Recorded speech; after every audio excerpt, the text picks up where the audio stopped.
네, 안녕하세요. 아는 내과 TV의 내과 전문의 유대현입니다. 이번 시간에는 미접종자 분들을 위한 가이드라인이라고 해서 좀 거창하게 준비를 해봤는데, 사실 뭐 제가 엄청 거창하고 정말 뭐 훌륭한 사람은 아니어서 그냥 제가 함께 미접종자 분들의 입장에 서서 뭐 고민해 본다는 마음을 가지고 자료들을 찾아봐서 그 내용을 함께 공유해 보고자 이렇게 영상을 찍게 되었습니다. 일단은 현재 상황을 살펴보면 백신 접종이 사실 우리가 이걸 맞음으로 인해서 감염도 예방하고 중증으로 사망으로 진행하는 비율도 줄일 수 있다라고 해서 우리가 부작용을 감수해서 맞지 않았습니까?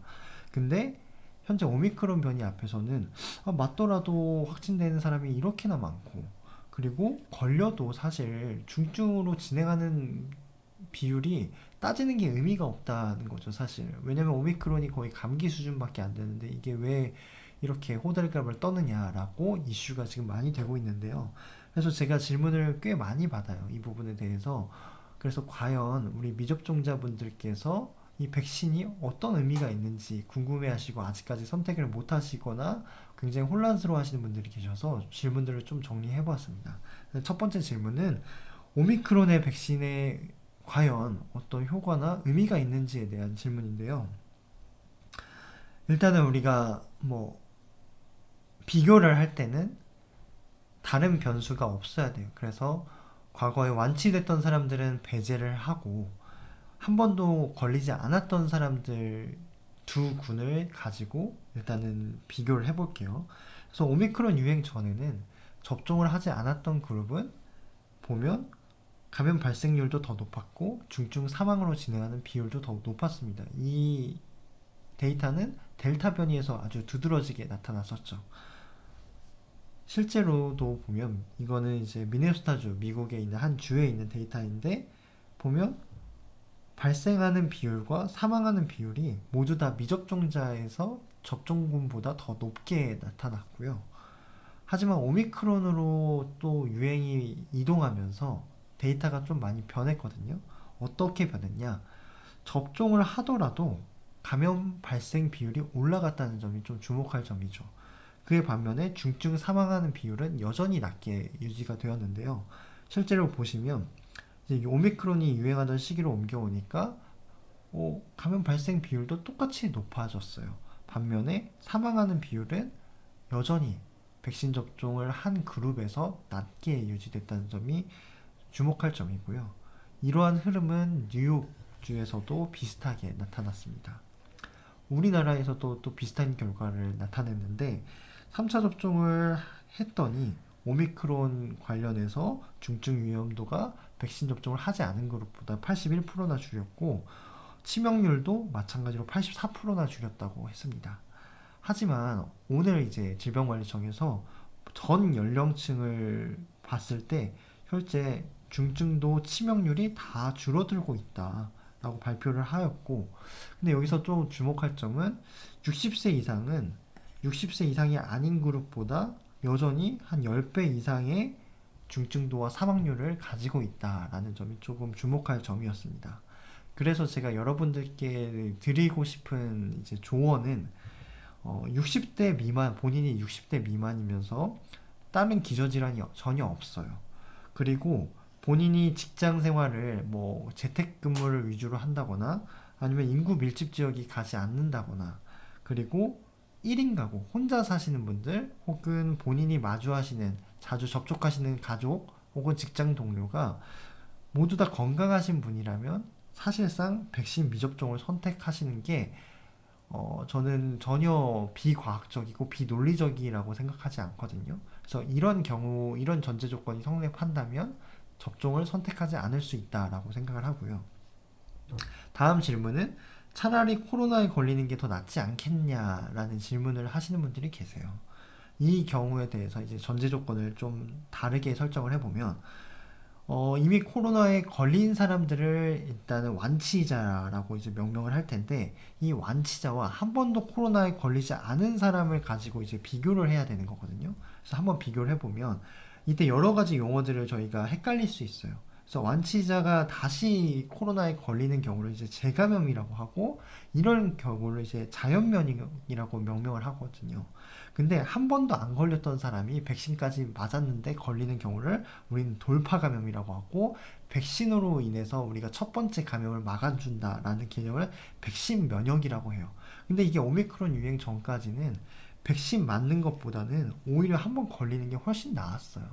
근데 이게 상황이 이제 변하게 된 건데, 일단은 오미크론 이전의 상황을 보면, 여기 보시면 이 파란색 점선 보이시나요? 이 파란색 점선이 백신을 맞았던 그룹이에요. 뭐 크게 차이는 안 나요. 이 파란색 실선이 백신을 맞지도 않고 이전에 코로나 감염도 걸리시지 않았던 분들을 나타내는 건데, 여기 보면 이 파란색 실선은 백신을 맞았고 한 번도 코로나에 걸리지 않았던 사람을 비교한 거고, 여기 하늘색 점선은 백신을 한 번도 안 맞았지만 한 번이라도 코로나에 걸린 적이 있던 사람을 비교한 거예요. 여기 보시면 파란색 점선이 더 위에 있다는 거는 코로나에 더 많이 걸렸다라는 거고, 즉 백신 면역이 자연 면역보다 코로나 예방을 더 못하고 있다라는 뜻인 거죠.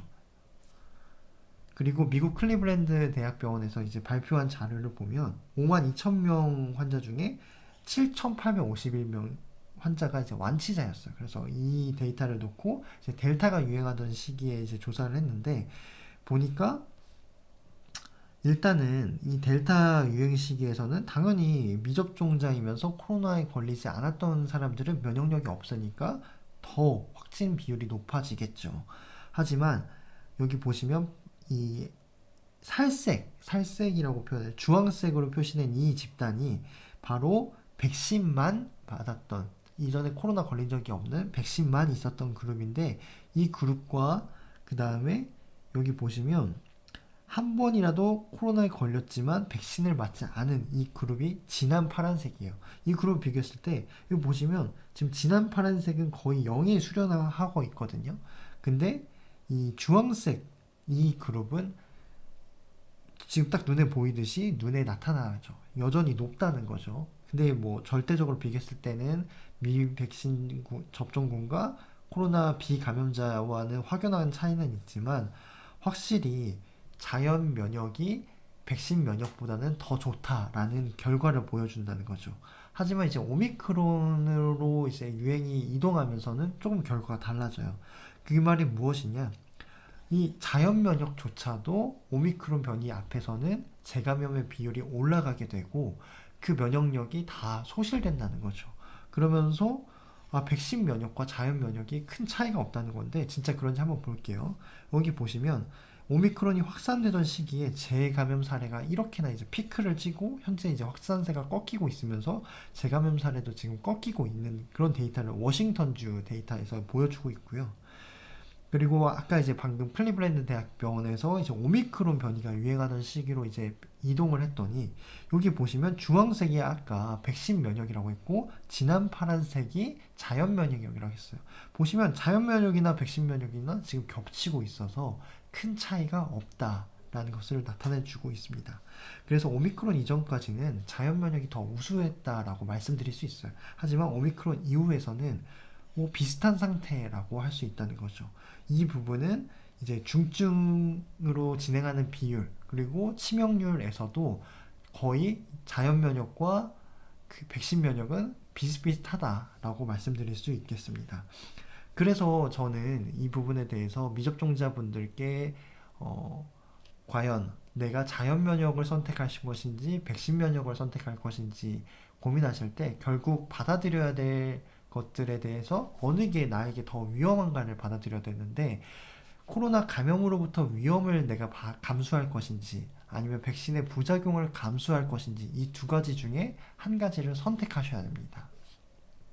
나머지 마지막 세 번째 질문은, 내가 코로나 완치자인데 굳이 백신 또 맞아야 되나요? 라고 하는 이제 질문이 있는데요. 이 부분은 이제 두 집단이 모두 완치자라는 전제 하에서, 한 분은 완치됐지만 한 번도 백신을 맞지 않으신 분, 한 번은 완치됐지만 백신을 한 번 더 맞으셨던 분들은 비교를 해보면 사실 둘 다 감염 발생도 적고 중증 사망하는 비율도 다 적어요. 이거는 뭐 0.0 몇 프로를 뭐 누가 더 우위에 있다 이런 걸 따지는 게 의미가 없다는 거죠. 이미 면역력이 높은 상태라는 거예요. 하지만 이게 1년 후, 1년 미만까지만 유효하다는 건데, 일단 제가 말씀드릴게요. 이제 클리블랜드 대학병원에서 다시 또 진행을 했는데, 완치자 2,579명을 가지고 이제 진행을 했어요. 보니까 백신을 맞은 완치자 중에 백신을 맞나 안 맞나 보면 큰 차이가 없어요. 그래서 이 클리브랜드 병원에서 굉장히 유명한 병원이거든요. 이제 내놓은 결론은 완치자는 백신 굳이 맞을 필요 없다, 이득이 없다라고 얘기를 했어요. 하지만 완치 후 1년이 지난 상태에서는 이야기가 좀 달라졌거든요. 보니까 어, 미접종 완치자가 그 생겼던 면역력을 잃어버리게 되는 상태가 발생을 했다는 거죠. 즉 1년이 지나니까 미접종 완치자가 재감염되는 사례가 증가하고 중증 사망하는 비율이 이제 증가를 했다는 건데, 접종 완치자는 이제 백신까지 맞았기 때문에 1년이 지나도 유지가 됐었다는 거죠. 이스라엘에서 이제 건강보험관리공단에서 무려 아까는 뭐 몇천 명이었는데 여기 벌써 14만 명을 대상으로 이제 진행한 연구에 엄청나게 많은 인구 집단을 가지고 물론 이제 후양적으로 분석한 거지만 한계가 있겠죠. 그래서 보니까 270일 동안 이제 추적을 한 거죠. 거의 1년 가깝게 이제 추적을 한 건데, 보니까 65세 미만에서는 백신을 접종하였더니 백신 접종하지 않은 것보다 다시 또 걸리는 비율이, 이 효과가 82%의 예방 효과가 있었다라는 거고, 65세 이상에서는 효과가 좀 떨어지긴 했지만 60%까지 재감염을 예방했다라고 했습니다. 그래서 결론은 완치자가 백신을 한 번이라도 맞으면 재감염을 예방할 수 있다는 거고, 65세 이상은 효과가 조금 감소하지만 그래도 예방 효과가 있다라고 말씀드릴 수 있겠습니다. 그 다음 영국에서 시행한 다기간 사이렌 스터디 연구인데, 여기서는 이제 완치자 9,488명이 포함된 연구이고요. 이 연구도 굉장히 중요한 연구인데, 이제 완치된 지 1년 미만일 때는 여기 보시면 미접종군이나 접종군이나 다 비슷하게 면역력이 유지가 됐어요. 근데 1년이 지난 시점에서는 이 미접종자의 면역력이 뚝 떨어져가지고 재감염되는 비율이 올라갔다는 거죠. 그래서 완치 판정을 받은 뒤 1년이 지나면 백신을 맞아야 재감염되는 비율을 막을 수 있다라는 거고, 또 덧붙여서 말씀드리자면 오미크론이 지금 확산된 상태에서 재감염이 늘어나고 있기 때문에 이 역시 완치자 분들이 백신을 맞아야 될 만한 상황이 뒷받침되고 있다는 그런 배경을 설명드릴 수 있겠습니다. 다음은 통계청 자료를 볼 텐데, 영국의 데이터고, 영국에서 완치자 분들 중에서 백신 접종을 하지 않을 경우에서는 백신 접종을 한 군보다 재감염 비율이 2배 정도 더 높았다라고 얘기를 하고 있고요. 그래서 완치자도 오미크론 유행 시기, 그리고 완치 후 1년이 지났다면 추가적으로 접종을 하셔야 된다라고 말씀드릴 수 있겠습니다. 현재 각 나라의 상황을 살펴보면 미국도 완치자는 백신 맞으세요 라고 얘기하고 있고, 캐나다는 언제 맞느냐까지 정확하게 이제 설명을 했는데, 확진 판정일로부터 8주 뒤부터 일단 성인들은 맞았으면 좋겠다라고 하고, 면역 저지하는 4에서 8주 뒤, 나 5세 이상이면서 심한 이런 다기관 염증 증후군을 겪었다면 90일 뒤에 접종하라 라고 했고, 8주 뒤에 이제 맞으면 되지 않을까라고 저희가 이제 우리나라 이제 국민들께도 말씀드릴 수 있겠습니다. 그리고 부스터샷 같은 경우에서는 12세, 즉 이 말은 완치자에 한해서 말씀드린 거예요. 완치자는 12세 이상만 이제 부스터샷이, 애초에 이제 캐나다는 부스터샷을 12세 이상에서 권고하고 있고, 확진 판정을 받은 날로부터 3개월 뒤 혹은 적어도 6개월 이내에 부스터샷을 시행할 것을 이렇게 구체적인 날짜까지 표현을 해서 권고를 하고 있었고, 영국에서는 확진 판정을 받은 날로부터 4주 뒤에 이제 추가 접종을 할 것을 권고를 하고 있고요. 18세 미만 청소년에서는 12주 뒤에 접종을 할 것을 권고하고 있었습니다. 한국도 마찬가지로 구체적인 날짜는 권고하고 있지 않지만 완치되었더라도 2회 이상의 접종을 할 것을 2회 이상에는 잘못 표기했는데 2회까지인 거죠. 부스터샷은 추가적으로 권고하고 있지는 않습니다. 왜냐면 그것은 선택사항이라고 하는데, 그 기조가 세 차례의 바이러스에 노출만 돼요. 이게 백신이든 바이러스든 이미 바이러스 한 번 노출됐잖아요. 그러면 백신을 두 번만 맞아도 된다는 거죠.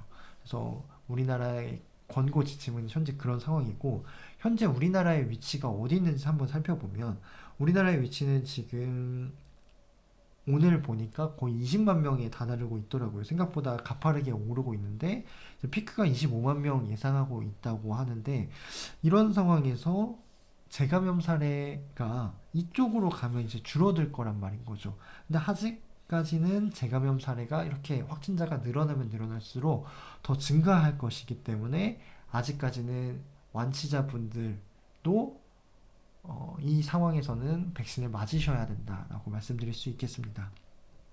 이 데이터는 지금 현재 코로나로부터 이제 큰 불을 다 끄고 이제 어느 정도 소강 상태에 접어든 뉴욕 데이터인데요. 뉴욕에서 보시면 지금 현재 이렇게나 확진자 수가 적고, 한때 확진자 수가 많았을 때는 하루 확진자 중에 10%가 다 재감염 사례였다고 합니다. 근데 이제 소강 상태에 접어들면서 이제 캘리포니아 데이터인데, 보니까 백신 접종을 했을 때 이 돌파 감염되는 비율이 2%고, 돌파 감염자들 중에서 중증으로 진행하는 비율이 다 0%, 그리고 사망하는 비율이 0.03%로 이렇게나 낮았어요. 사실 이게 백신 접종으로 인해서 우리가 기대하는 효과였던 거죠. 그럼에도 불구하고 이 큰 고비를 지나야 우리가 이 결과를 맞이할 수 있다는 지금 사태에 접어든 거고, 지금 이 시기가 우리나라에도 와야 이 집단 면역이 형성되면서 플러스 백신 면역을 기대해 볼 수 있지 않을까 저는 생각을 하고 있는데요. 그 시기까지 도달하려면 결국에 이 고비를 잘 헤쳐나가야 돼요. 그래서 현재 정부에서는 중증 병상을 더 확보를 하고 있고, 그 와중에서 가파른 상승세를 막기 위해서 고위험군에 한해서 여전히 오미크론 변이가 병독성이나 뭐 중증 치명률은 낮다고 하지만, 고위험군은 여전히 이제 치명률은 높게 유지가 되기 때문에, 아까 제가 말씀드렸던 본인이 기저질환이 있거나 고위험군이라면 일단은 조심을 해야 되고, 정부는 현재 면역 저하자, 그 다음에 요양시설 입소자에 한해서는 4차 접종을 시행하고 있고요. 그러면서 동시에 백신 접종은 여전히 권고하고 있는데, 그 이유 중에 하나가 여기까지 가기 위해서 일단은 가파른 상승을 막겠다라는 그런 의지에서 그렇게 표명을 하고 있는 것으로 저는 생각을 했습니다. 그럼에도 불구하고 이 모두가 일률적으로 미접종자분들에게 일률적으로 백신을 접종을 하라는 것은 아니고요. 제가 말씀드렸듯이 본인의 어떤 개인 케이스 바이 케이스 상황에 따라서, 나는 이 상황에 해당이 되니까 백신 접종을 해야 되는구나 라고 조금 다각적으로 생각하셨으면 좋을 것 같아요. 그래서 본인이 해당되는 경우에 뭐 본인이 속한다면 그런 상황에서는 백신 접종을 하셔야 되고, 만약에 그런 것들이 모두 다 해당되지 않는다라고 한다면 백신 접종을 굳이 할 필요는 없다고 저는 생각을 합니다. 이 부분에 대해서는 어느 누구도 강요할 수 없고, 개인의 선택과 거기에 대해서 납득할 만한 본인의 근거가 있어야 되지 않을까라고 생각합니다. 지금까지 긴 강의 경청해 주셔서 감사합니다.